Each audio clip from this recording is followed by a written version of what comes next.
India का जो perception है ये एंटरप्रेन्योरशिप में भी कॉमन है कि मार्केटिंग एक कंपनी बनाने का बहुत बड़ा हिस्सा होती है। आपने इंडिया का परसेप्शन आउटसाइड ऑफ इंडिया बहुत बदला है। क्या आप इसके बारे में कुछ टिप्स दे सकते हैं जो एक एंटरप्रेन्योर सीख सके? पहली बात ये है कि ये क्लेम करना कि मैंने बदला है, वो सही नहीं है। मेरा मत ये रहा है कि दुनिया में जो भी व्यक्ति जाता है, वो सरकार जिसको भेजती है वो राजदूत है, ये जाते हैं वो राष्ट्रदूत है। अगर हम इनको ऑन बोर्ड लेंगे तो हमारी ताकत अनेक गुना बढ़ जाएगी।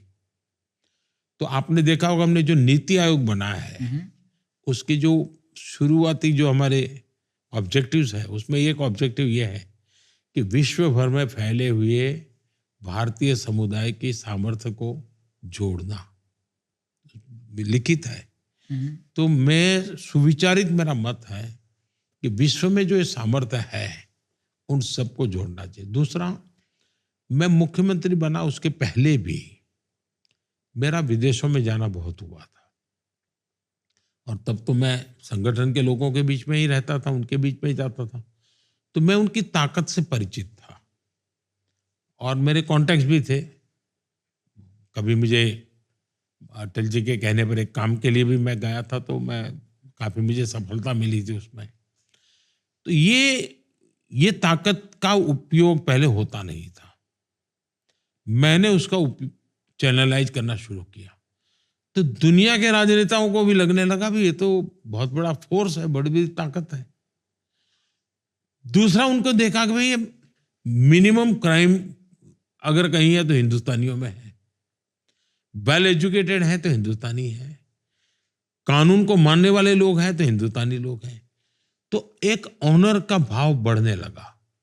इन सबके क्यूमुलेटिव इफेक्ट जो हुआ है, उसके कारण आज देश का प्रोफाइल बढ़ता चला जा रहा है।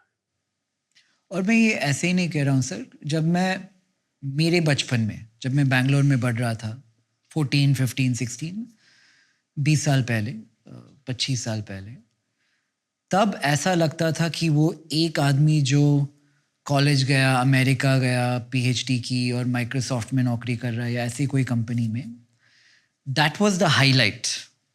उससे बढ़कर हम लोगों के लिए कुछ नहीं था। बट मैं ये कह सकता हूँ कि आज मैं जब मिलता हूँ 18 साल के लड़कों से, वो भी नहीं है। ये लोग इंडिया में बिल्ड करने की बात कर रहे हैं। ये लोग बाहर जाके कॉलेज की बात बहुत कम कर रहे हैं तब से कंपैरिजन में। तो this is a big change, और ये मैंने देखा है। और सर, अगर आप again you take the example of entrepreneurship versus politics, competition is a good thing in my world. क्या आपकी दुनिया में भी कंपटीशन अच्छी बात है? मैं इसको थोड़ा दो तीन अलग अलग चीजें बताना चाहूंगा। मैं पब्लिकली कहता था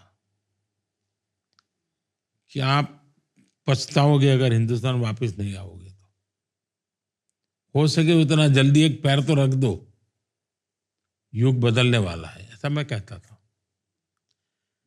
और मुझे याद है जब बीच में आपने एक मुझे सवाल पूछा था सेटबैक, मैं मुख्यमंत्री था एक डेमोक्रेटिक इलेक्टेड गवर्नमेंट का, और अमेरिकन सरकार ने मुझे वीजा देने से मना कर दिया था। व्यक्ति के जीवन में तो मेरे लिए कोई अमेरिका जाना नहीं जाना कोई बड़ी चीज है, मैं पहले भी जा चुका था, कोई बहुत मेरे थे। लेकिन एक इलेक्टेड गवर्नमेंट और एक स्टेट का अपमान, एक देश का अपमान, ये मैं फील करता था, और मुझे मन में कसक थी कि क्या हो रहा है, जस्ट कुछ लोगों ने झूठ चला दिया इसलिए ये निर्णय हो गए दुनिया में, ऐसे चलती है दुनिया। मेरे मन में एक भाव था। लेकिन उस दिन मैंने प्रेस कॉन्फ्रेंस की और मैंने कहा कि आज अमेरिकन गवर्नमेंट ने मेरा वीजा रद्द किया है, जो कहना था मैंने कहा। लेकिन मैंने एक बात कही, मुझे कुछ सवाल पूछा गया, मैंने कहा देखिए, मैं अब ऐसा हिंदुस्तान देखता हूं कि दुनिया वीजा के लिए लाइन में खड़ी रहेगी,